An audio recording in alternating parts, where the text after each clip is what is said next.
southbound, I've been hellbound, riding on the midnight train. Going too fast now, think I ought to slow down, standing in the pouring rain.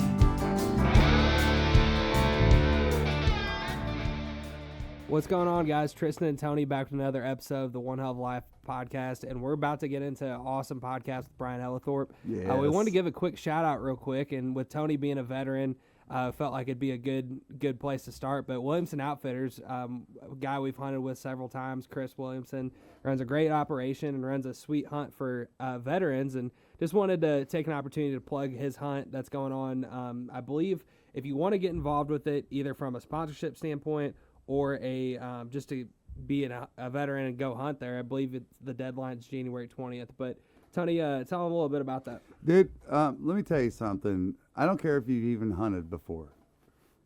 You need this camaraderie. I'm a veteran, and it's special that, you know, we get folks like this, and big shout out to everybody that is involved with the veteran hunts and youth hunts. And we're just lucky enough to be, you know, in partnership with Chris. And he really does it first class. Yeah, I mean, he really does. And, man, if you're on the fence of like, man, I don't know if I should do this or not, dude, just go do what your friends say. Seriously, and get a hold of Williamson Outfitters right away and get booked down there. You guys, it's something you'll never forget. I've had some really special veteran hunts, and it's when the season's over, and I don't know, just a lot of times you shoot them in the face. So appreciate y'all letting us drop that, and appreciate Brian for the delay right here in the beginning. But without further delay, we're excited to have Brian Ellathorpe on the podcast. You guys, whether you know it or not, I guarantee you've seen one of his videos somewhere on social media, because it's always like a high quality clip of like a diver doing it dirty, or like just recently the clip that Dream shots with the shoveler. That's incredible, like the most plumed out shoveler. But Brian, man, thank you for joining. Tell everybody just a little bit of your background, a little 2-minute commercial, if you will. Yeah, please. Yeah, well, first of all, thank you for the kind words. I appreciate it. You guys Absolutely. have been, you guys You always make it say easy. nice stuff when I post it, so I really appreciate it. So I'm Brian easy. Ellathorpe. Thank you. Brian Ellathorpe from Ohio. Started waterfowl hunting about 13 years ago. My buddy in college, my roommate, his dad carved decoys for hardcore decoy. And so he had always gotten a bunch of decoys and stuff. And he was like, I got too many at the house. You guys take them. And I really wanted to get into duck hunting, because I was deer hunting at the time. And so I was like, you know, we started doing that. I got hooked immediately. And like I told you guys before this started, there's a marsh right down the street from my house, about 1.5 miles. That's the marsh that we started hunting when I was in college. Wow. So when I graduated college, I bought a house inside that marsh, like 1.5 miles from here. And then, No kidding. yeah, and so that was in 2016. And while I was there was always ducks in the pond behind my house, and I could never get close enough. And for whatever reason, my brain didn't even go to like buy a pair of binoculars. It was get a camera with a big lens. So I found this cheap camera. It was a Nikon D3300, and it came with a 300 millimeter lens. And so I would belly crawl from my back door out to the pond and take pictures of these ducks to see what they were, because by the time that I would get out there, they would be long gone. Yeah. Sure. And so then I started going down the rabbit hole, and it was like, why don't my photos look like the cover of Ducks Unlimited magazine? And I couldn't figure it out for the life of me. I'm like, I got this camera. It's definitely like, at the time, I'm like, this is the nicest camera, you know, I could possibly find. Sure. And so then I started learning like editing and starting to like actually get my photos how I wanted them. Then I started going down the YouTube rabbit hole of like Peter McKinnon and how to use your camera and how to edit, how to do all of that stuff. And I think at one point I started buying more camera gear than duck hunting gear, which is, as you guys know, already expensive. And then I just went off the Richter scale with buying camera gear. And it's like, now I've got this, I don't even know where it's at. Now I've got this 500 millimeter f4 lens on a super nice body. And I've got, you know, pretty much I've built a business out of it where now I film hunts, obviously, and I take photos of waterfowl, but I also grew a YouTube channel, and that's kind of like gone into the diver realm and all of that just because I'm so close to the lake and hunted all the time. So I was trying to get camera gear to film YouTube videos, and then that kind of led into me filming weddings somehow.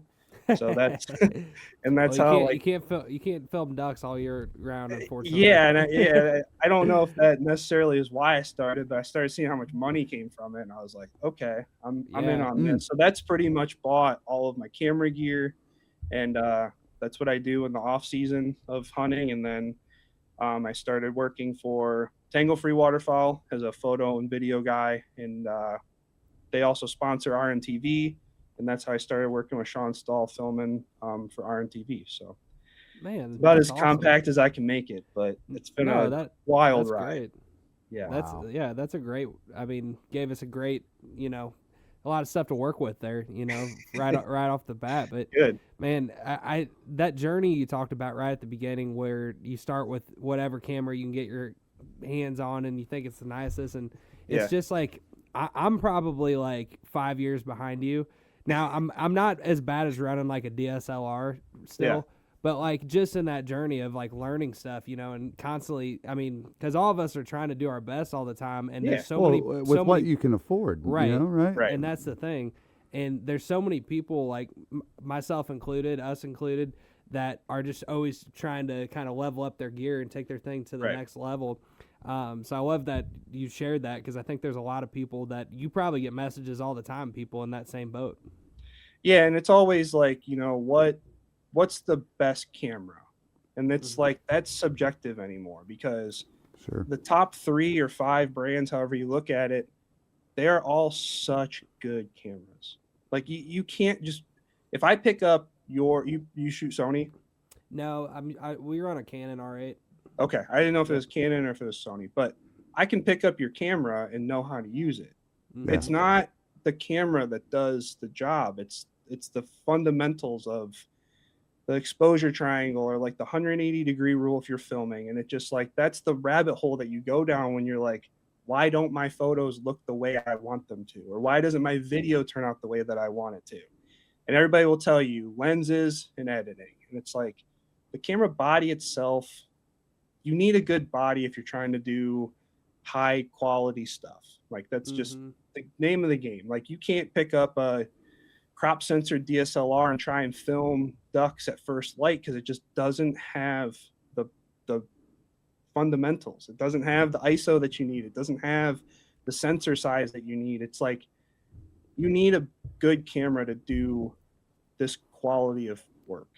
And for me, it was like, I spent a lot of money on camera stuff like right away, but I was able to fund it by doing the weddings and doing like side gigs and stuff like that. So like a lot of pretty much everything that I've made off of weddings and doing anything with a camera, I have put money back into buying stuff. Like now I run 5 mirrorless cameras. I have 12 lenses. I have GoPros and 360 cameras and drone. I mean, I have it all, but I wouldn't have done that if I wasn't making money doing it too. So it's like, kind of goes hand in hand. You start doing quality stuff, people hire you, and then you can kind of grow from that. Like not only in the experience that you get by doing all that stuff, like I can handle the chaos of a duck hunt or a crazy goose hunt, because I'm dealing with crazy brides for 8-9 months out of the year, and crazy families. So it's like, it just kind of snowballed into that for me. And there's a few guys that I know, like Grant Sinclair, me and him talk about doing like weddings. And it's kind of funny. Like there's people that are completely against doing weddings. They won't take photos for weddings. They won't do video for weddings. And then they're like, start doing it. I'm not kidding. There's people are always going to die and get married.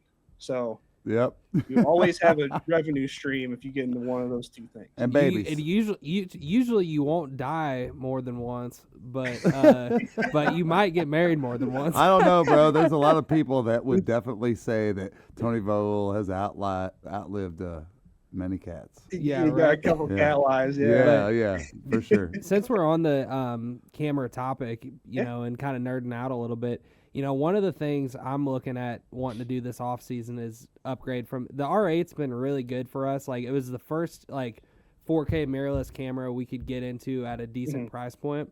And we got like a decent like 100 by 400 millimeter lens, and so we've, you know, got some good flexibility with what we can do. But the things I'm running into is like now I'm addicted to slow motion, and it only is 1080p.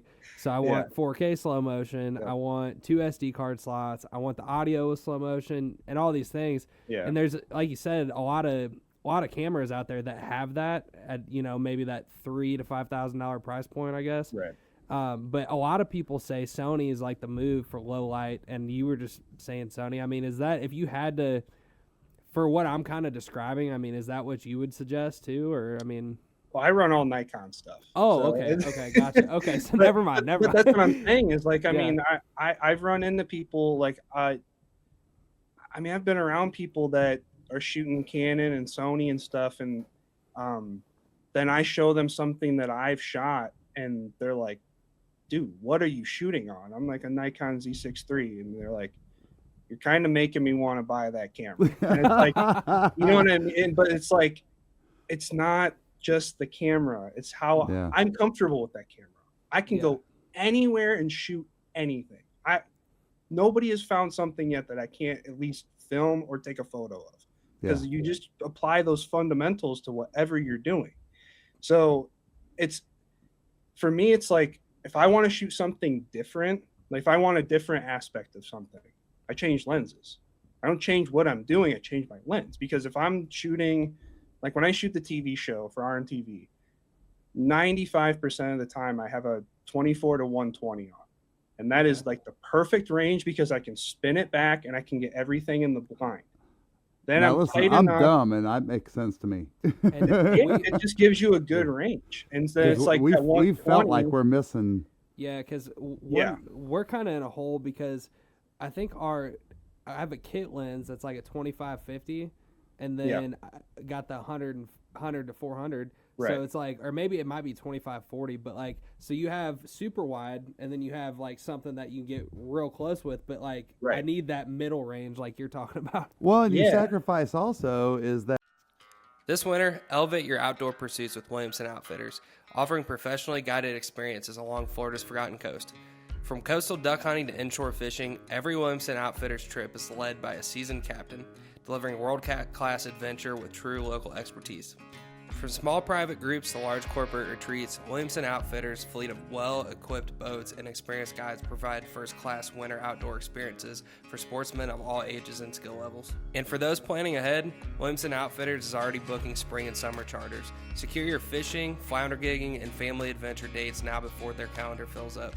Call or text 850-251-8650 or visit floridaducks.com to reserve your outdoor experience.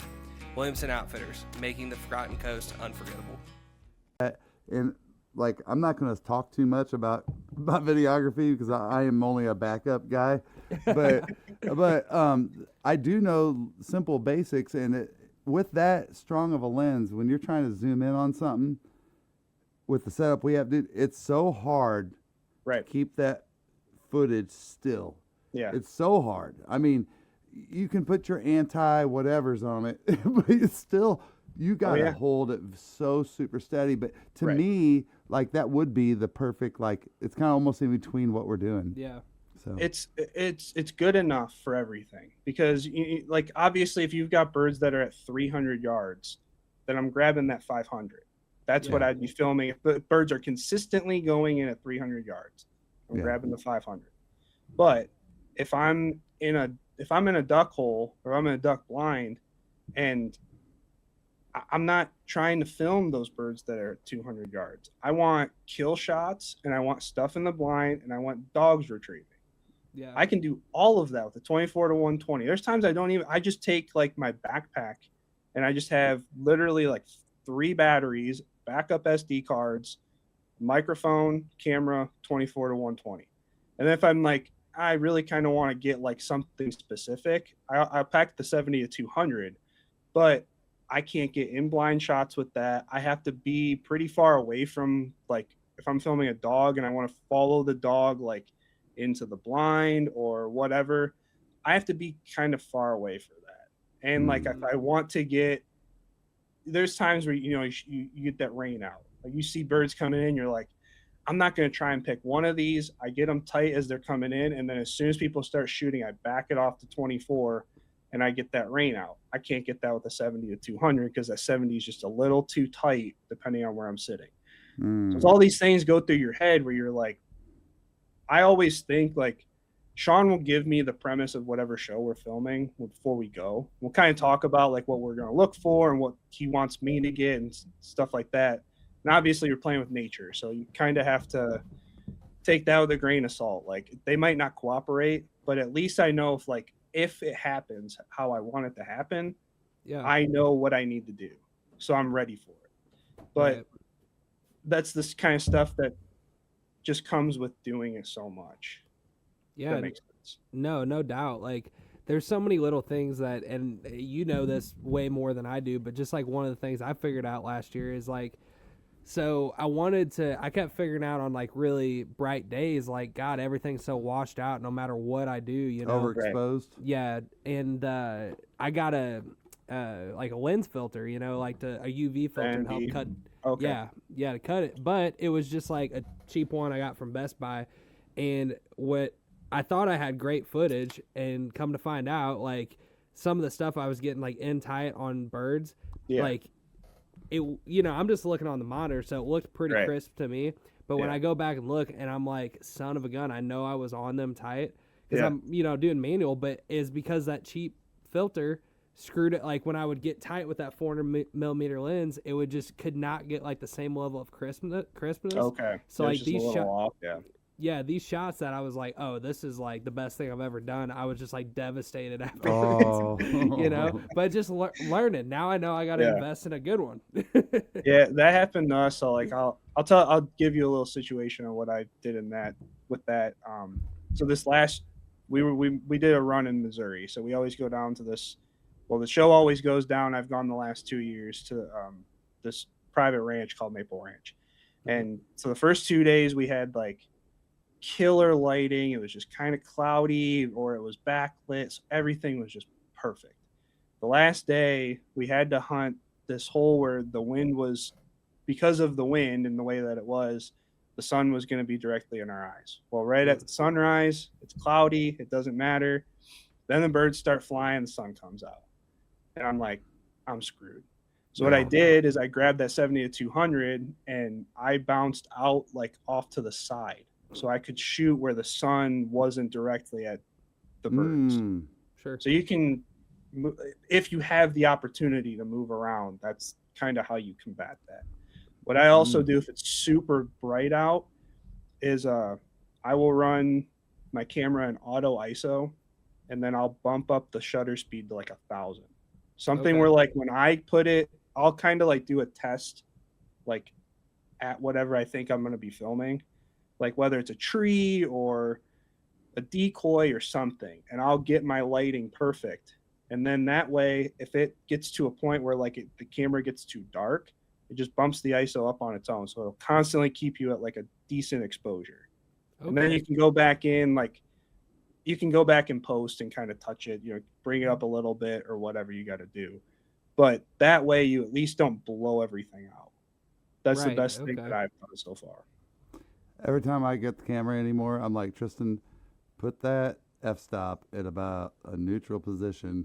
You know, not giving them like, put it at like an 8, 9, 10 or make whatever. Sure everything's in focus. Yeah, that way everything I film is going to be in focus. There you go. Yeah, auto settings really, and F10. But let's face it. To get the shots that you do, especially some of the stuff, you guys got to go look at the stuff. If you're not right now, pull over, don't drive, and look on your phone. But pull over and look at some of this shit, dude. It's got to be like negative F. I don't know. It looks like 8K stuff. I mean, it's just so sharp. It's so nice. I appreciate it. It's it's beautiful stuff. I've seen so many videos that I've just been like, all right, that's about it. You can't do it any better. Yeah. You know? I appreciate it. Yeah, I mean, I spend a lot of time filming. Like these next 3 months are gonna be like I'm out every weekend with this giant lens, and I mean that thing weighs, I think it weighs 9 pounds, just the lens itself, and the camera's No a pound or kidding. two. But I mean, I handheld shoot 80% of the stuff with that. So it's like I'm sitting out there, I get home, my shoulders are just destroyed. But it's because like with a camera that size, or like if you're just trying to get stuff that's stable, you have to like tuck your elbows and keep everything super tight to be in. Like I feel like a sniper, because as soon as I see a bird, I'm like, and I hold my breath as I'm filming, and it's like, but these are all things that help stabilize your body. It's kind of saying, I don't know if you guys play golf, but like I grew up playing golf, and the best thing to do for putting is to keep everything tight and move your shoulders. Well, it's the same thing with cameras. Everything tight, and you just move your torso. Your shoulders and your torso. Yeah. You keep everything tight, and a lot of that stuff is, I mean, like you were saying, people message me all the time, and they're like, "How do you get footage that's stable?" It's like, well, I have things in camera that I can turn on, I can stabilize in post, but for the most part, I try and keep everything as smooth as I can so that I don't have to do all of that in post. Sure. I shoot what I want to see, and then it makes everything, like I can edit, like that shoveler video. I came home and I edited in like 4 seconds because I have a profile or like a project saved for just reels, and I can just throw it in there, change the frame rate on it from, I film everything at 120, so I can drop it down to a 24 frame timeline, cut what I want, stabilize it, change some coloring, and then I ship it out. It's like, that's what keeps me able to put out as many videos as I can, because I can come back with all this footage and I can go through it like that, get what I want, and I can go back out. Yeah, no, that's awesome advice, man. And I think, from like a simplicity standpoint on just keeping, that's kind of like, I got the same thing set up with I just call it TikToks. And I'm really bad because like I don't delete anything I ever put on this Adobe Premiere timeline. So it'll be like, before I start a new one, it'll be like an hour and a half with like, it'll be like, okay, I'll make like a little 15-second clip, and then I'll have like a big space in between, and then it's not truly an hour and a half worth of stuff. I see what you're saying. It's just I keep reusing this project, and we'll export like the next thing I make.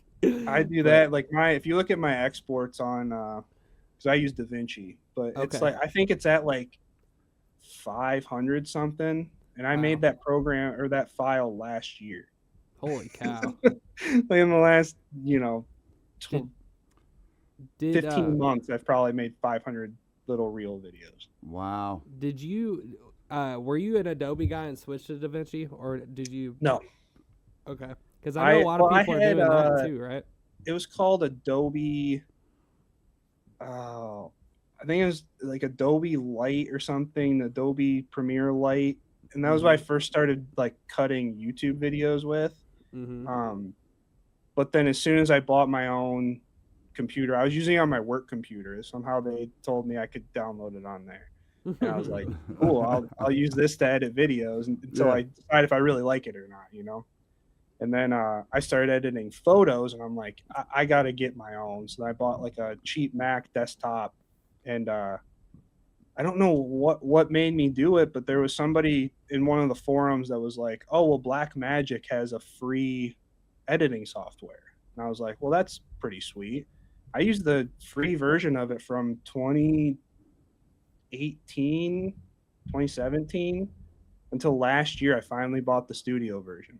Wow, nice. And I only bought the studio version because I have an editor that helps me edit my wedding videos, and he uses the studio, and he does all this crazy shit in Fairlight, and then like I can't see it unless I have the studio version. So if I go in there to mess with something, I can't use it unless I have the studio. So I'm like, oh, you made me buy the studio. I was saving so much money. It's only $300 and it's for like a one-time thing. So I'm like, I'm just being cheap. But I got a question, Brian, and this to me is one of the toughest things I think for every filmographer or whatever you want to call yourself, videographer. videographer. I saw a post, and I might not get this word for word right, but it was Jace Robertson giving advice about videoing, and he said, "I'll give you one piece of advice if you're filming a waterfowl hunt." He goes, I think he said, "Follow the hunter," is what he said. So basically, I think what he meant by that was look at his eyes, watch his barrel. Like if you're trying to, like you said, there's been times where this a wad comes in, right? And I know you've seen it because I've hunted those. And how do you pick your target is I guess my question is, how do you tell us, like, when you go out on a hunt and you're sitting there, you got 5 guys with you or 6, whatever, in a pit, in a blind, whatever it is, like the ducks are rolling in. How do you pick your target? So, like you're saying, like to follow the hunter, it's like there is a style, and you guys have seen it in other videos, but it's like somebody will be on the person that they're filming or shooting, and they'll kind of follow up with them so that they can see their barrel like line up on a bird. Yes. So you can do that. So most of the time when, like, if I'm filming and we're in a boat blind or something, it's always super tight. So it's really hard for me to like be filming and then also like spin to try and get something, especially if there's a bunch of brush on the front of the blind. Sure. And the more that I move, the more the birds see. So I really try not to screw up a hunt. Like anytime somebody's like, "Oh, it's the camera guy," I'm like, I'll be damned if it's the camera guy. Yeah. So I'm hiding, I'm steady, I'm making my face is covered, I'm making sure that it's not the camera.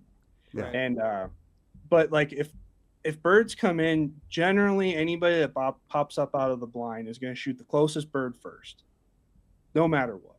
So I'm always tight on the closest bird. If there's a big group that are coming in, I just will go wide because I really don't want to miss. Like, there's some people that we hunt with that they will not hit that bird. They'll miss that, and then it's like that's just the way it goes. They're gonna miss that bird, and it's like, at least if I'm wide, I get something going down. Yeah. And I really hate to miss shots, but I love those super tight shots. Sean loves those super tight shots. Connor Mobley, that edits our stuff, he definitely likes those tight shots because he's always using them in the videos. Yeah. But I'm like, I try to get those because that's what people really want to see. And but so to your point, like, go ahead. No, I was gonna say, so I guess you got to just like kind of pick your targets, right? Like I'm just envisioning you're going through and you're filming this hunt, and we always have a list of things that we're wanting to get, right? Whether it be brand related or shot related, hunter related, blind talk, whatever it is, right? You're always trying to be creative in that side of it. But as you're going through it, you know, you start to check off these boxes, right? Like, okay, this is such a good hunt. I've got plenty of kill shots. Now I'm going to the next pintail drake that comes in. Yeah. I am balls to the wall, zoomed in on that sucker. You know, I mean, so do you kind of do the same thing? It feels like you're playing with house money a little bit at that point. Do you kind of do the same thing and have like list them by priorities? Like, is that kind of how your mind works? That's so like, if I know the premise for like whatever show we're doing, I kind of have a shot list in my head. But I'll always get stuff that I know will make a video or make a episode or something. So if I'm getting B-roll, like you said, I'm getting brand stuff. We have a bunch of sponsors for the TV show. I have to get stuff for Tangle Free. Like, I have my own agenda. And so it's like, I know the things that I want to get. And like you said, like if I know I've got like my establishing shots, I've got brand stuff, I've got all these things, then it's like, I'm kill shot mode. 70 to 200. I'm as tight as I can possibly get. I'm sitting there and I'm tensed up. I'm making sure that I'm getting everything. You got to go for gold on that tight. One bird. Exactly. Yeah. And like you said, like, if a Drake pintail comes in, I'm making sure I'm on that sucker. And it's like, you can kind of start to have fun. Like, that's when I have just as much fun filming birds, filming hunts as I do shooting. There's times where like like everybody will shoot their birds and I'm like, I'm good. Like, I don't care if I shoot. It's almost more rewarding in a way. It is. Well, because I can go back. Like you get to be part of that duck's life a little bit more, goose or whatever it is. It's just you're embracing it longer than you're done. You know. Well, yeah, and to another point on that, like that's why I don't post a ton of kill shot videos. I'll cut it off before the kill shot because the amount of exposure that I get on a bird just flying or landing, I don't violate guidelines when I do that. So like Facebook doesn't suppress my stuff. Facebook's the most traffic that I get. I'll get 1 million to 1.5 million views a month just on birds flying and landing and swimming. Dude, you're about ready to win an award from like the United Group of Bird Society International. I'm in some birding groups. I bet, bro, because I've seen like we have this one special place down at Merritt Island page that we follow, and I really enjoy like during the off season, even during season, these unique birds like the skimmers or whatever it might be that these and of course you know all of us as duck hunters, if you don't know this tip, follow all the birding websites, so because a lot of people post this stuff really quickly, but I enjoy watching the creativity. What's up, guys? Tristan here. If you're like us, you need gear that's going to stand up to the elements and not break the bank. That's exactly what we love about Frog Talks. They just dropped their brand new Oxbow waterfowl series, and let me tell you, this stuff is built for serious hunters who don't want to quit when the weather turns nasty. It's tough, lightweight, and waterproof. Everything you need when you're out there chasing ducks. If you're looking to upgrade your gear this season, head over to frogtalks.com and use code OneHellOfALife Outdoors at checkout for 15% off your order. And like the different animals, right? Yeah. And there's no way that people of that society don't look at your stuff and just be like, all right, listen, David Attenborough is calling you tomorrow, and we're going to have a talk. No, there's a lot of people that I know in my area that are like die-hard birders. Because in my area, so we host the largest week in birding here. So there's people from, I mean, if you go to any wildlife area, it's like birding trail number whatever. And it's like, there's a whole list. There are people fly in here from Denmark, the Netherlands, Australia. I mean, you name it. There's people here for like 3 weeks. I think it's in March, the end of March maybe. But it's called the biggest week in birding, and you cannot go anywhere around here without there just being birders everywhere. Isn't that kind of cool, dude? I mean, really? Yeah. Yeah. Dude, let me ask you this, and this might be a little Theo Von, but like, do the people that like love Cardinals, do they have like Cardinal shirts and they fight with the Blue Jay people and stuff like that? I haven't seen it. Anybody walks around with a Crow T-shirt, you're like, dude, they're kind of a what do you call those? What's the word I'm looking for? Anybody with a Crow T-shirt would be like, who are the people that paint their fingernails and do emo? Oh, yeah, they're like, dude, definitely an emo. Like Edgar Allan Poe. Yeah. You start to classify people by the bird shirt that they wear, you know. Well, I was gonna say, I'm sure there is. I don't get caught up in it though. You walk down the street, you're like, see my patch. You know, it's go ahead. It's just like it gets too crowded, and they're at all the wildlife areas. So like, I don't get involved in it. It was actually, I forgot about birding week one year. And I was building this little boat out as a bass fishing boat. And I was making a video on it, and I was going to go bass fish on Lake Erie in this little 12-foot boat that I was building. And so I was testing it in one of the marshes. And I mean, this little 12-foot boat, and it does like 35 miles an hour with a 20-horse outboard on it. It does a wheel. And I didn't see anybody there. And I was like, I'm just going to go test this out real quick. So, I mean, I'm 260. I'm a big dude, and I'm in a 12-foot little tin can going 35 miles an hour through the with marsh. wheelie bars. I was on the plug, like riding it, like some Arkansas type stuff. Yeah. And I come flying out of these cattails, and I look over, and there's like 400 birders out there, and I'm flying past them, and they're all like looking at me, yelling at me, and all this stuff, and I'm like, what is going? I'm like, oh shit, it's the biggest week in birding, and I am flying through the marsh in this tiny little boat. I was like, you got to be kidding me, dude. I could just see you like ending up on the local news channel, like. Dude, I thought somebody was gonna put me on a birding page, like this dickhead was out here on picking up all the birds and stuff. And it's like, but I went back into the marsh and I kicked up all the ducks for them so that at least they could get something. But it was like, yeah, they were all lining this dike wall that cuts basically between the marsh and the lake. And I just didn't see any of them. I dropped that boat in. I started flying out there and I was like, oh, you got to be kidding me. Well, Dude, listen, that's funny. If you're listening to this and give half a shit about what he's talking about, you want to know, like, what makes it such a big spectacle there? Like, is it just a super flyway? Is it like habitat, certain unique birds? What is it? Because that sounds cool as hell. So it's the migration. This is like the biggest stop for the birders hate it. I call them Tweety birds because I don't really get into it. I'm a waterfowl guy. I like seeing swans and I like seeing the ducks, geese, all that stuff. I don't really care about the little birds, but there's like, all sorts of the little birds, like shorebirds, whatever. Whatever they are. I don't even know the tufted whatevers and crossbills, warblers. Apparently, there's a ton of warblers and some sort of tufted something that everybody gets really amped up about.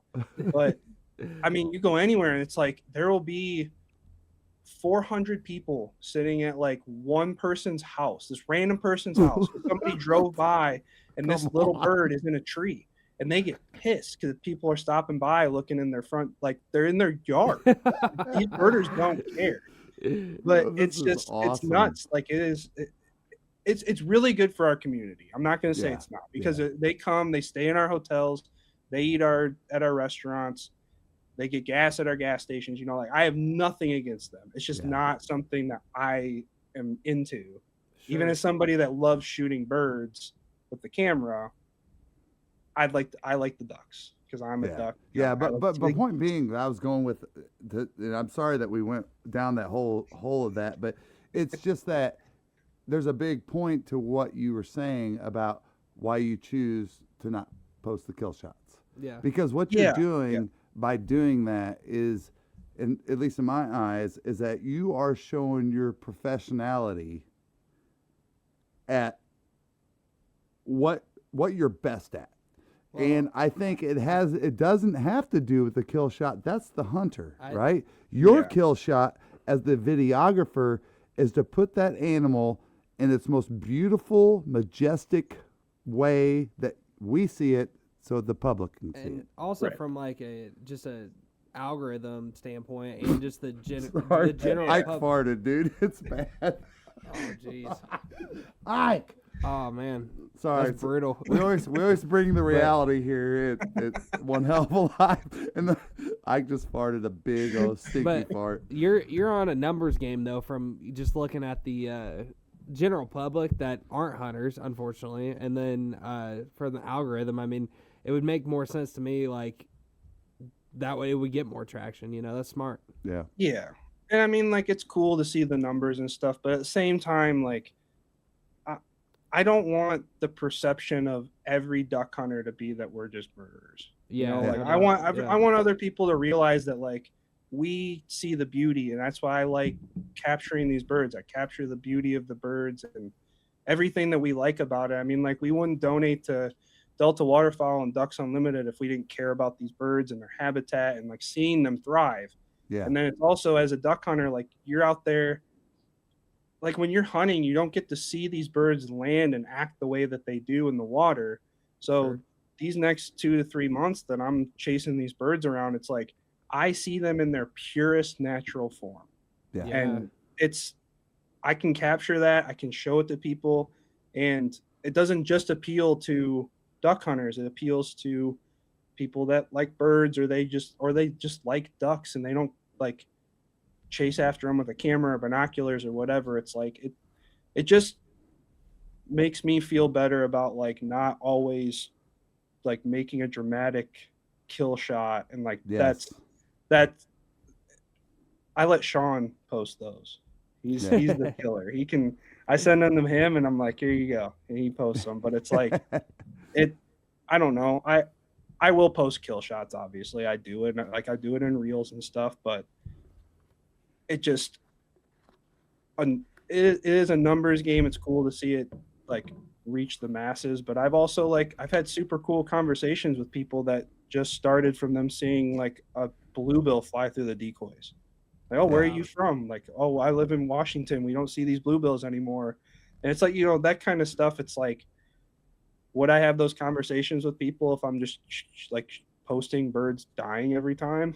Well, Probably not. And let me interrupt real quick. Let's just imagine you're watching that and you're filming that, and this bluebill, beautiful drake, comes flying through the spread, right? And you have the right equipment and right target shooting, I would say, as a videographer, to say that was special to him. Bam! I've got this slow motion of this beautiful drake coming through the spread versus a shot of, let's say the sun is facing you, or it's cloudy day, that kind of thing, and this bird that's black just kind of goes through the spread.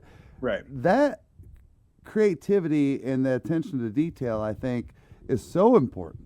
You know, I mean, Tristan, you hear me saying it all the time, but like, if we get, and I know you're the same way, Brian, is as soon as we find out the way that we've got things set up today that we can't get the sun at our back for videoing, because, I mean, let's face Or if it. it's just super cloudy. then Yeah. Let's face it. I mean, Bluebird Day, at your back, you can get some amazing shots of these birds. You know what I mean? But no, I just think it's important to, you know, think about that. I think about those things when I watch videos of yourself, and all these other greats that we talk about all the time. And that creativity part, to me, is so like the average person doesn't see it. They just watch it and go, "Oh, that was badass." But they don't realize, like I was telling you, Tristan, like the whole planet Earth thing. I go, did you know that took like 7, 10, 13 years, whatever, to get some of those shots? Oh yeah. I mean, they just watched it and said, "Oh, we love the penguins." You know what I mean? Whatever, but You man, don't know what you don't know. but yeah, Right, but no, exactly, yeah. But no, that's what I love now that I'm learning more, and Tristan helps me learn more about the videography side. At least from the outside looking in, and I just have more respect for those moments, those shots, and those things in videography. Yeah, like when you go out and you get these like perfect shots, it is like going out and shooting a limit. It's like shooting a bull can. It's like you get a rush that's like, I mean, you shoot a bird and it's like, yeah, the moment's over in 2 minutes. You shoot the bird, dog goes and gets it, brings it back, you're holding it, and then it's like, all right, well, that was cool. There's times where I'm sitting out in this marsh down the street from my house. There's 1,500 pintails out there. They're landing all around me. And all I'm doing is just watching birds for hours, 3-4 hours. I'm getting these shots, and it's like I get to live in the moment a lot more. It's super peaceful, and I get to realize that pintails are the number one pickiest bird to land. So if you kill pintails, you win, because You ain't lying, man. I've seen them in their most natural, calm habitat, and they still will circle 15 times. No kidding. Oh, dude, it's wild. I'll send you some videos, because it's like they just will not stop. You know, it's funny you bring that up, because so like where we hunt in Northeast Arkansas, like, and it's just, I mean, I really like 20 miles this way, it's probably not that way. 20 miles that way, it's probably not that way. But for whatever reason, where we hunt at, there's just a ton of pintails. I mean, like literally, we just hunted there like last weekend, and on, I guess that was Saturday morning, I bet we saw, I don't know, we didn't kill anything, but I bet we saw like, I don't know, 1,500, 2,000 ducks, right? And I bet 90% of them were pintails.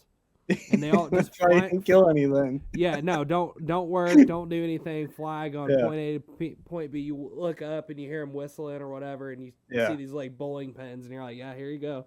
Yeah, but, and they just keep flying. Yeah. No, they are really finicky. And thankfully, over the years, like we've been able to catch some of those days for whatever reason. They just want to do it, you know, for no reason. I mean, just one of those days. And man, it's special. They're cool. They're you know, people have this like affinity with the mallard and, you know, whatever, widgeon and other things, but I think pintails are one of my favorite just because of how elusive they are and how cool they are. It's almost like, to me, I feel like they're just like this majestic duck, you know? Yeah. Well, and like, there's also that kind of, for the longest time, we could only shoot one of them, you know, and it's like, you know, you get one to do it and you're like, oh, that was so cool. Like it's, Yeah. and when they're fully plumed out like that, it's like, they're hard to beat, man. Like that's a really cool looking duck. But then you Oh, also yeah. like, you see them and they won't finish and they're just so finicky. And it's like, you start to realize how hard they actually are to kill. Yeah. And I wonder what, I guess it's just their biology or whatever. Well, I mean, they say Yeah. they're real finicky about their breeding too, right? So, I mean, maybe they're just finicky about everything. I don't know. I hope so, because we don't need any like crazy. I mean, the hybrids are cool, but it's like, Well, you know, how many? At what point are we not going to have true black ducks and true Sure. mallards? You know, it's And- like, Well, they're almost gone and on the Well- other flyway. with the Mallards. I want to. I That's a know. good thing to get on. But like the pintails, though, like apparently where they breed, like they're real. That's part of the reason why it's such a challenge with getting their population up. I guess is because they're so finicky on where they'll even breed at. Oh, Makes If the sense, yeah. if the conditions aren't like perfect, they're just like, nope, we're not doing it this year. Yep. Okay. Yeah, they will, and they'll go to reestablish. Where other ducks will just fly over to another pond or Yeah. waterway or something. Or I mean, honestly, there's ducks. I think it would blow a lot of people's minds if they realized where hens, like hen mallards, for example, where they lay their eggs. Yeah. I mean, because you would think that okay, it's always going to be by the edge of the water. Yeah. No, dude, no, not at all. Like, I've watched them rake fields up there in Canada and in the potholes and stuff like that, and you can't see any water. Dude, I Yeah. mean, there might be moist, I don't know, but you don't. It's like a desert of marshland. Yeah. You know what I mean? And all of a sudden, these ducks are flying up in the air, and you're like, oh, well, they kind of hide when they have babies. Oh, You yeah. know what I mean? I mean, they really do hide it out. You know. I got a So- funny story, quick one. So I bass fish a ton in the spring. Okay. And there's these little marinas by our house, like private marinas. Anything that's navigable water, you can go in there, you can fish. Well, I got this honey hole, and I was in there one day, and I was fishing, and I'd seen this older lady. She walked out her back door, and she went to the front, and like 3 minutes later, I just heard this like blood curdling scream. Mm. I'm like, I cannot leave here without going and seeing one, because she's like 70, you know. Yeah. So I get off the boat, I go up to the front, and I'm like, I'm so sorry to be on your property, but I heard you scream, and I just wanted to make sure you're okay. And she was like, you will not believe it. She's like, I was weeding my garden, or like my shrub area, and a hen mallard came flying in my face out of the shrubs. She was sitting on a nest there. She like looked, and she's Oh. like, there's a nest in there. So it was Oh, like wow. a bunch of rock with like a little area in like a turnaround driveway. Bunch of rock and some shrubs, and this thing, she was just trying to pick some weeds, and it flew right at her face. And yeah, her name was Patty. She's a sweet lady. I think she passed away, but she has a honey hole for bass fishing. Wow. Wow. Well, and I'll tell you, in the urban mallard regard, you know, I don't know if anybody's listening to this is familiar with Jacksonville, where Bay Meadows Road is, but, you know, we used to live down in that area, and we all went to church one morning, I think, and we went to breakfast afterwards, and we were off Bay Meadows Road. I mean, halfway in between that and South Side, so it's not like one way or the other, right? In between 95 and South Side. And we stopped at this place and have breakfast or whatever. We turn around, and we're walking down the sidewalk next to a building, and there's all this grass piled up and everything. And, man, you couldn't even see her. She was sitting right there. Remember that? Yeah. Dude, yeah. that That's mallard that's hen really what I thought was about. sitting there, and I'm like, this is the craziest shit I've ever seen. I mean, Oh, yeah. like, it'd be one thing if you were, like, say, on a community, right? Because then, okay, yeah, those are like we have out here. You know, I've got these mallards that, you know, half of them stay, half of them leave. And, but they're local ducks, you know what I mean? They've urbanized and that kind of thing. Where this duck was, bro, like I don't know. There wasn't anything around water-wise, like, for hundreds and hundreds of yards. No, It's crazy where they end up. I mean, same thing with the geese down here. Like we get all the James Bay geese, and they really don't go past here. Like once they will not really go past the Great Lakes area. They might make it down like to Southern Ohio. Southern Ohio is some really good goose hunting, but like they just kind of stay here. But it is like if you go to any golf course any cemetery, it's just they are piled up. You cannot fit any more geese anywhere, and they'll still find a place to be. It's nuts. No kidding. Oh yeah, Wow. it's crazy. Dude, shoot, what was I gonna say about you were talking? Oh, the urban mallard thing. With you were talking about them, interbreeding, kind of being the death of like black ducks. A lot of people like, and I don't even think I realized this when we first started hunting, but like we're partial to Florida just because we spend so much time duck hunting down there, and that's where we kind of started duck hunting. But like the mottled duck is the same thing as the black duck. It's a subspecies of mallard that it's its own thing, and they're running into the same thing down there. Like people being concerned. Same exact issue.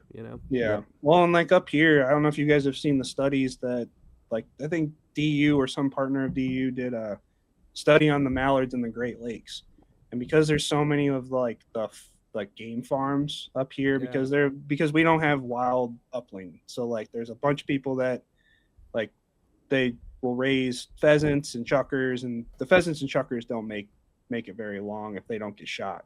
But same kind of people will also pen raise mallards and do these like trained pond hunts where any corporate guy will show up, doesn't know how to shoot a shotgun. It's like a high fence deer hunt. Yeah, pretty much. Yeah. And so there's been so much interbreeding between the game farm mallards and the wild mallards that now when I saw the study, and I think the study is maybe a year or two old now, it was that 55% of the mallards in the Great Lakes region have game farm genes in them.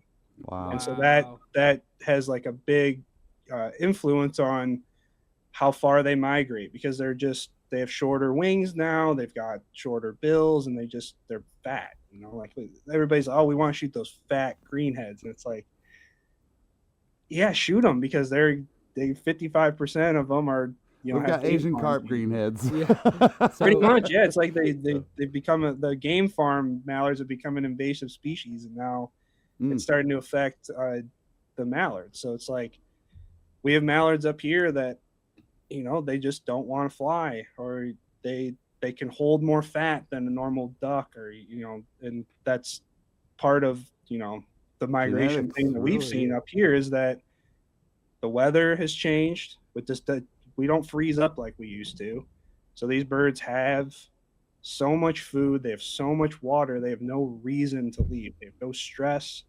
And even if we do freeze up, I have pictures and video of sitting on a river, sitting on the edge of the lake, and these mallards eating minnows and shad.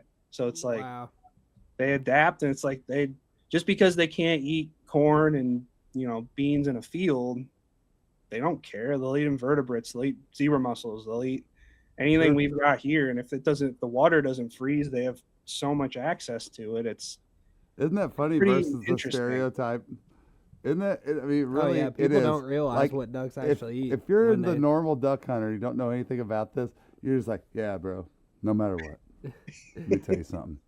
A wood duck is the best tasting duck ever. Or an acorn feeding mallard is the best thing. I love it every time a videographer, like I saw a hen mallard video where somebody had an incredibly high quality shot of it eating a leopard frog, and I was like, yes, spread the word. It was on a Delta magazine, I think. But we've seen it like, maybe, I don't know. We've seen it like I thought it was. We've seen it like firsthand, Tristan. We've literally seen it firsthand with ringnecks. Oh yeah. I mean, ringnecks in Florida are more invertebrate eating. Ringnecks last year, like during the veteran hunt in Arkansas at Delta Thunder, dude, those are rice eating freaking ringnecks. It's just what they ate, So, I mean, we can go down that whole rabbit hole of what they eat, what they taste like, all that kind of stuff. But I just think it's interesting that people in general just go like, yeah, man, wood duck's always the best, or whatever. I mean, I think there's a generalization of which one's obviously that versus a bufflehead. All right, okay, I can see it, but and there's like, I mean, because I post so much of the diver stuff, people like just rip me apart, and they're like, has this guy ever seen a puddle duck before? And it's like, what people don't understand is up here I've had mallards that taste like crap because all they Yeah. do is eat shad and zebra mussels.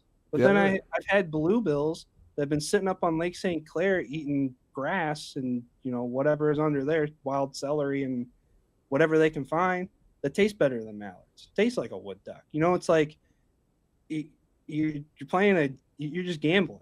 It's like Yeah. you don't know what this bird's been eating, but I've opened up mallards and I'm like, I'm not even cleaning this thing. It smells so bad. Yeah.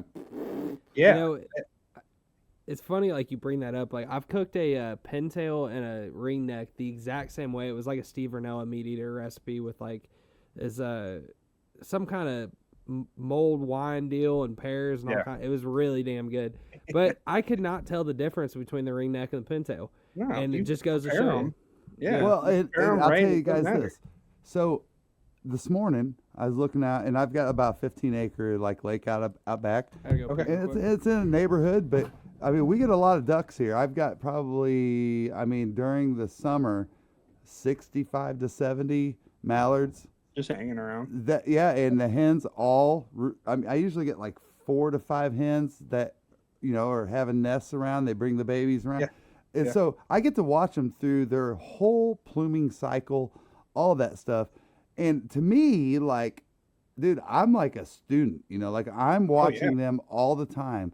Like, I remember when the light went off the first time I saw these hens, and what happened was we had a rain, and I've got like a wooded kind of back hill and all this stuff leading down to the lake, and all the mallards started coming up through my property right after it rained.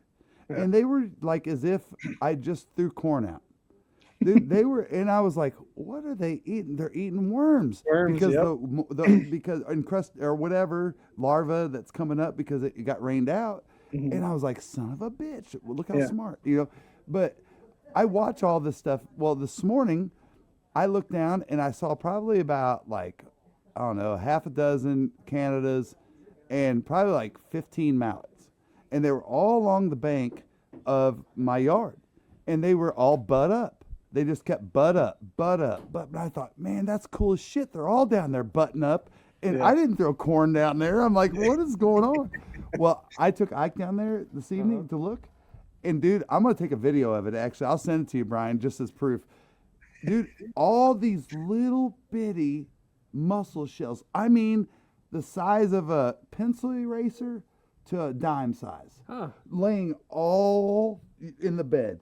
You can just, I'm talking, there's probably 50 to 100 of them. No kidding. Just and that's what they were eating this morning, dude. They were down there, and how they pop that shit open like a damn a peanut and get that out of there. I don't know how they do it, but I just thought, to me, that was cool as shit to see that this morning. I was like, it's a feeding frenzy. What are they eating? They'll eat whatever they can get. Yeah, it's neat They don't, shit. Yeah, they don't care if it's corn or they don't care if it's zebra mussels. If they can eat it, that's what they're gonna eat. I mean, up here it's like we have such a big. We had a really big bed of like. Yeah, not clams. I'm sorry, they were mussels. Of like underwater aquatic plants. So like my area, then they dredged it and it got real sandy and there's not as much of it anymore. Kind of same thing happened in Lake St. Clair. During like the market hunting stuff, there was a bunch of canvasbacks up there that would just eat this wild celery, and that's why everybody loved the canvasbacks. And so like obviously, you know, you get bigger boats, more boats, that sort of thing, and it just kind of kills off everything. People start dredging and dumping and that sort of thing. So where these birds used to eat all of this underwater aquatic plants, they're now eating zebra mussels because now that's here. So then you start to find out like where these zebra mussels are sitting and like where the minnows are, and you can kind of pattern the birds now based on that, which is kind of interesting. That is So, kind of interesting. Yeah, Isn't so that it's cool. And then you can kind of like I shore hunt a lot. That's kind of like where the YouTube stuff has gone, is everybody really likes to see shore hunting divers. So I make a lot of those videos. And for the life of me, I couldn't figure out. I'm like, well, the zebra mussels are out there. It's like, why are they coming up here? And there obviously there's zebra mussels and stuff that are shallow, and that's what they'll feed on. But I started to learn. I started to look it up, and diver ducks will use the sand to help push the zebra mussels and stuff down their gullet. It's gritty, and so they like use that to push it down. I think it helps with digestion and stuff like that. So that's why we were able to, like, and we still do, shoot a lot of birds on shore because they come up to the sand and feed there. It's like that's similar crazy. to a dove, I guess, or something. Maybe, you know, like dove are always like, yeah, or like Yeah. turkey, yeah. turkey. They got a. It's in there. Do they have that? I guess they have that little. What do we call it? Little sledgehammer thing Crawl. going on. Crawl. Yeah, whatever it is. Yeah. Man, that's wild. Yeah, it's just cool to like be a student of it, and like, you know, like What's- we were dude, talking I- about, it's like you sit there and film birds or take pictures, or like you said, you're walking your dog, right? Yeah. And it's like you can just sit there and watch, and you start like, oh, I would have guessed that they were eating insects or something. And Yeah. it's like, no, they're cracking shells open. It's like, Yeah, dude, it was so craziest cool. thing. I was just Yeah. like, I was just shocked when I looked down and I saw these little white little shells everywhere. oh yeah, crazy. What You a- probably didn't even know that stuff was in that water, did No, you? I didn't, and they Yeah. did. They'll find it. Yep. For people like, and we're always big on this, we love hunting different areas just to see how different people do things and how ducks act in different areas and what you shoot and whatever, you know. What is it like hunting up there? Like, take everyone through, because I mean, I think when I think of Like, what's the coast, visual look like like? hunting divers on a coast, like, you know, you guys basically have an ocean, you know, hunting the Great Lakes, but like our experience with that is like coastal brackish or saltwater like marshes, you know. So it's just that's a completely different animal from what you guys are doing. So just give everyone that visual, you know. Yeah. It is. So the best way to put it is it's terrifying. It is. So we've got the western basin of Lake Erie is the shallowest of all of the Great Lakes. Okay. So Lake Erie itself is the shallowest. I think like the deepest that it gets is somewhere in like the 200-foot range, and that's like way east of me, like Pennsylvania, New York. But then you've got like Lake Michigan. I think Lake Michigan is somewhere around like 900 foot deep at the deepest. So that changes how the wind affects the waves. So in my area, if the wind kicks up real quick, you get these real short, choppy waves. But they'll grow, obviously. Like it'll be 5 foot, but the spacing between them is less. So like it's really tough to navigate because you can't just ride over these rolling waves like you can in like Lake Ontario, Lake Huron when you get far out, Lake Michigan, you know, sort of thing. So my area, it's like you have to be very cognizant of the weather because it can flip on a dime, and when it does, because it doesn't take long for those waves to build, it'll be immediate. Like I've been out layout hunting where it's like, oh, we're hunting this nice like 10-mile-an-hour south wind, got a nice little chop. Then you're sitting there in the tender boat and you're like, feels like it's going west now. And so you're going from like where you're a mile offshore to now there's 15 miles of water to your west that's building. And before you get everything picked up, your layout boat's getting swamped by 3-foot waves. Wow. So, Oh my gosh. it's nuts. So like you have to be very careful, and that's why it's so terrifying because you can be out, everything can be fine. I was filming for a guy last year, and it was like we went out, it was like maybe 1 foot. We ran out to this island like 9 miles offshore, 8 miles offshore, and by the time we were coming back in, we were in 7 to 9 foot waves. Goodness I was gracious. throwing up the whole way back, and it was like Wow. that's the kind of stuff that can happen where we're at. Now, that being said, you watch 100,000 divers get up and fly. That's cool. That is the cool stuff to see. For sure. So, like, it's in our area. It's interesting because we have obviously like we're north, so we get this like we're in the middle of the migration. At some point, we're getting birds. It doesn't matter. It happens calendar, moon cycle, whatever. We will get birds. It's the vast majority. We get so many the variety of birds that we get. So like we will get sea ducks, we get diver ducks, we get puddle ducks, we get it all. And I think that's what's so cool about where I'm at is that you can go walk into a marsh right on the lake, or you can go 10 miles offshore and layout hunt, or you can boat blind hunt for divers. And it's just like, I love hunting with my dog, so I like to shore hunt a lot. We've gotten away from doing a ton of layout hunting like we were, but it's the best way to beat the pressure too. So you guys know, it's like we've lost hunters overall, but the people that are hunting, are hardcore. Yeah. So Yeah. it's like I see the same people at the boat ramp all the time. Yeah. I'll see the same guides at the boat ramp. We talk. Like it creates a community if you're not super like this is my area, you know. If you're not a dick. Yeah. Yeah, you're if not you're a not dick. an asshole about it, you can make some friends, and it's really helpful because there's times where like we got guys up here that run the duck water boats, and it's like I have rivets in my boat, so I'm not going to go out and break ice. But if they break Yeah. ice in front of me, I'll go. What's up, guys? If you want coffee that doesn't suck, you probably can guess what I'm going to say. Get the Duck. Dirty Duck Coffee is the official coffee of the One Hell of a Life Outdoor podcast, and they have a great lineup of different coffee blends, everything from Morning Wood and First Flight to Dark Dynasty and Suns Up, Guns Up. You can't go wrong with Dirty Duck Coffee, and they have a great lineup of cold brew cans, mocha, French vanilla, original cold brew, and cinnamon teal snickerdoodle. If you want 15% off your next order, use code One Hell of a Life 15 on your next order. Behind them, you know. Sure. Like it's fun that you can do that, but like yeah, like I guess my point being that there's just so much different stuff that I can do here. We have this massive migration of these James Bay geese. We have Yeah, the tons of divers that biodiversity come is through stupid. here. We've got mallards, black ducks, all that sort of thing. Like they're here, and it's like you can field hunt geese in the morning and you could lay out hunt divers in the afternoon. It's like You guys want to hear it's a something very crazy? overlooked area.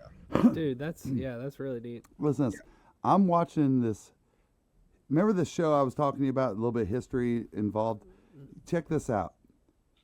The canvasback duck, which everybody, if you saw a picture of canvasback, it's probably got a crustacean or a fish going in its mouth, right? I got one right there.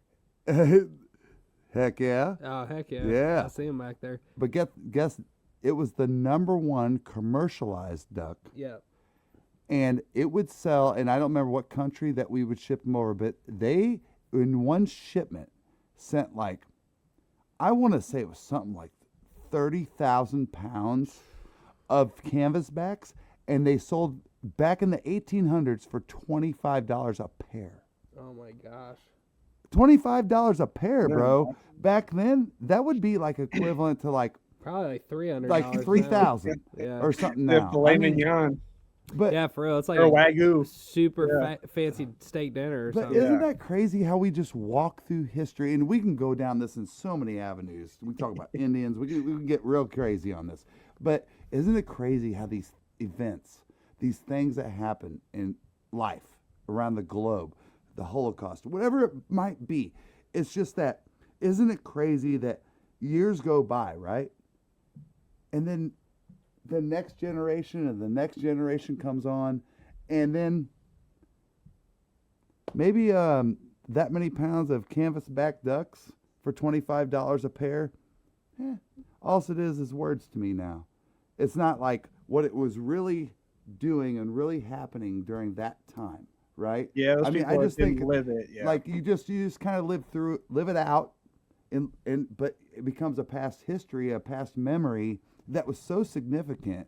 And like I said, there's 1,000 channels for that. How we have just done what we've done as humans.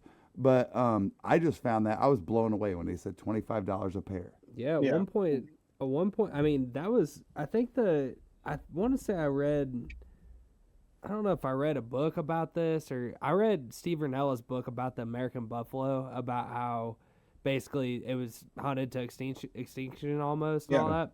And I think they talked about a lot about the canvasback situation in that book, if I remember right, or I read it somewhere else. Really? But yeah, I mean, I think that was a part of like why federal limits were put in place, and like, I mean, it almost like Population-wise, put it out was the so canvasback. significant. Yeah, like, I it's think all the market hunting stuff for sure. Yeah, So it was Yeah. like it was probably like on one of those main, like, holy cow, let's slow down here Yeah. because we don't Yeah. even realize the I resources think that we're. if I remember right, there's a lake or an area in like the Northeast or something where it was at one time like, Chesapeake Bay. It might have been that. It was or Chesapeake something. Bay. We I think it's when we had Pit Boss.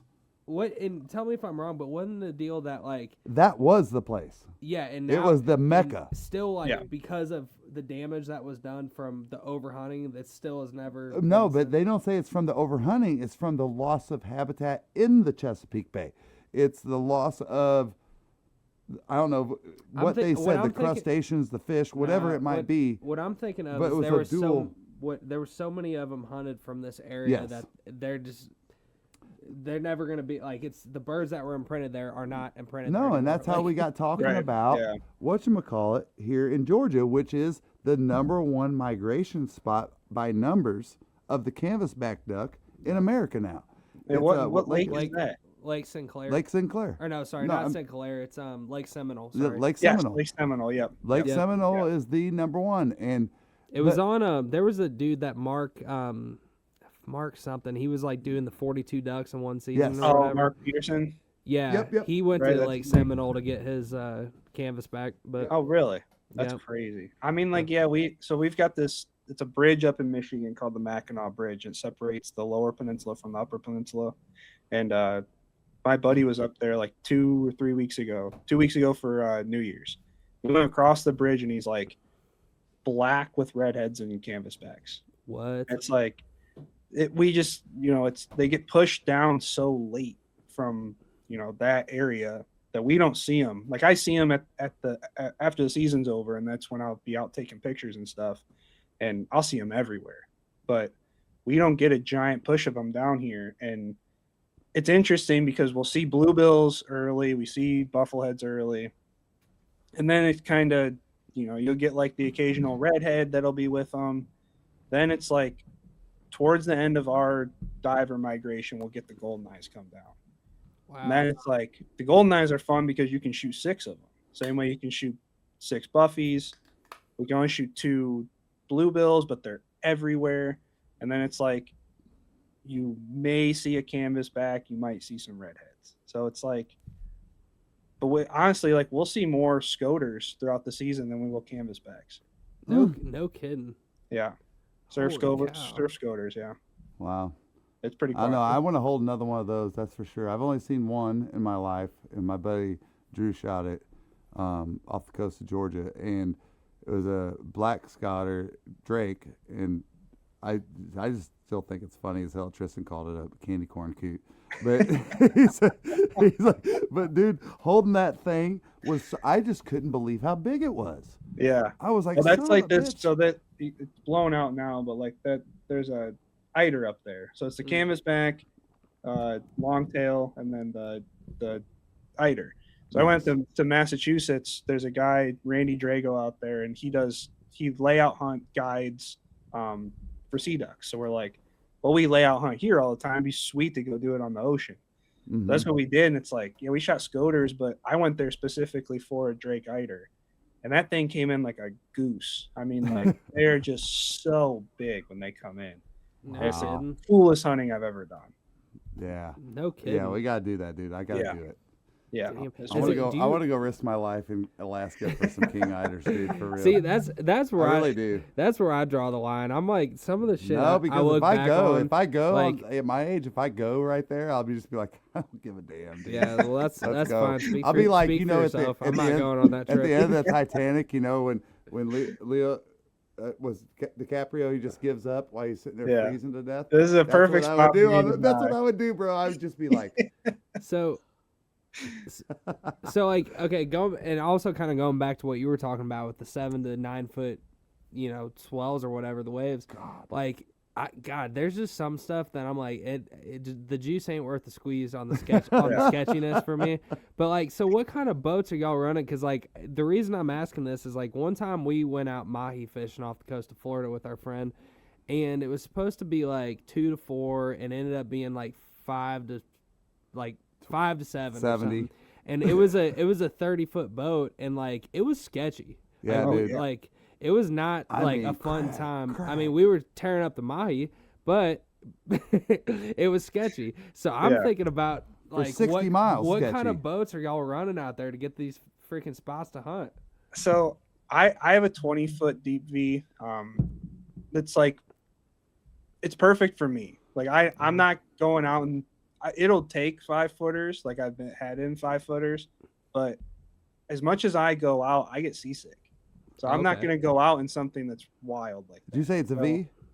Yeah, so deep Okay. V instead of like the mod V or like a flat bottom. It's a real deep V. It cuts through Yeah. the waves better, and it sits up higher in the water so you can handle those waves. Yeah. Most of the guides up here will run like 25 to 28, maybe a 30-foot duck water. So duck water makes their boats here in Dover, Ohio, and they're like super thick aluminum welded boats that they're a big open cockpit, and they can break ice and they can do all that stuff. They're really expensive though. So a lot of the guides up here will do that. Most of us that just are doing it for fun, 18 to 21 foot, it's pretty common to be able to go out and be safe. There's people that come up here with mud motors or mud boats and try to go I out can on the only lake. imagine.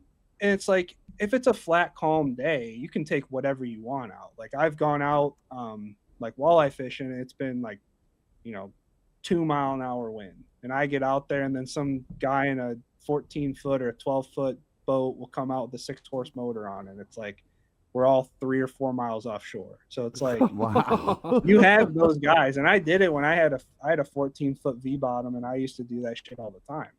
But you kind of just have to learn it. Like because I make the YouTube videos of hunting on the lake, everybody thinks that it's easy, and there's days that is easy, and I try not to go out on the days that it's terrible or I'm gonna die, because number one, I don't want to wreck my boat, and I don't want to kill the people that I'm with. So it's like I try to be cognizant of that when we go out, but we do sketchy stuff too. I mean, like we went and we were layout hunting in 30-mile-an-hour winds 2 months ago. So it's we'll do it, but we know where to go to be out of the wind and like that sort of thing. So it just comes with experience. I'm not the most experienced guy. There's guys that run their boats. There's probably guides that have run their boat as much this year as I have in the last 5 years. It's just the way it goes. I don't do it for a living, but I have enough common sense to watch the weather, know what the weather is going to do, and know how that affects the lake as well. Isn't that so important, Tristan? Like, dude, I just had this like saltwater to freshwater connection with him as far as like experience, right? I mean, it's no joke. Reels blow up all the time about if you're a coastal hunter getting your ass beat, with the tide. It can be dangerous. That's the number one most important thing is I didn't ever respect the dangerousness of the speed of an outgoing tide. Like who gives a shit about the incoming tide? But when that sucker starts sucking out you're not beating Mother Nature. And but really just getting stranded is like a benefit, honestly, compared to what could happen. I mean, there's so many times where, just at Williamson Outfitters, man. I mean, about those guys saving those guys' life on a tide that was going out. And I mean, it takes a lot. It's not like you can just be like, oh, I'll catch up to them. No, like you turn the motor on and get over there and get to them because they're getting sucked out to sea or out to the bay or something. So, but I just think it's neat that, that is such an important part of if you're going to duck hunt anywhere, bro, it's worth your knowledge to pop into a Greasy Spoon, stop at a hunting shop, whatever you can do to meet people, even book with an outfitter and learn about how people do it there. Yeah, there'd be like, just from this conversation, and not that I'm like ignorant enough to think I could come up there and kill ducks like y'all do, but like that's sure after this conversation, it's like there'd be no way for like a Georgia boy to think they're gonna like go take that on and do anything. You know what I mean? And it's not just there. It's we realized that before we ever went and hunted the public timber in Arkansas. We knew that was how it was. What about when our motor went out when the timber was flooded? Gave those guys respect because we that we knew we were not going to have the success that we wanted for a while. Dude, we were on a rushing river with. I mean, there was undertow and everything, and this stupid cheap motor I had, which I'll save it. I won't say anything bad about people, but this motor went out, and I immediately, when I went back to my wife, I go, I'm buying a new boat and a new motor. I'm not doing that again. That Yeah. I didn't realize how close I was messing. Like if I was scared and I have my son in the boat, he was scared too, and it was sketch as shit, and we had no control, zero control. And That's it the was worst one of thing, is not having control. Oh, well, and the thing was that you're going with this